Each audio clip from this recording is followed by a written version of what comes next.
siyaasadda iyo diinta anigu maba ii kala saarnaba waa isku ka yimid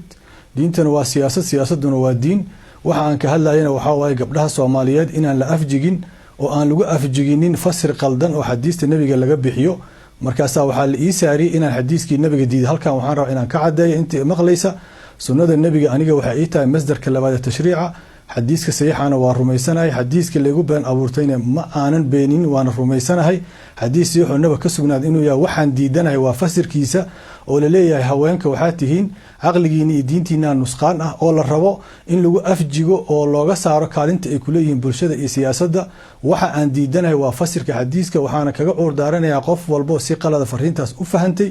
laakiin anigu ma diidani xadiiska sugnaashiisana ma diidani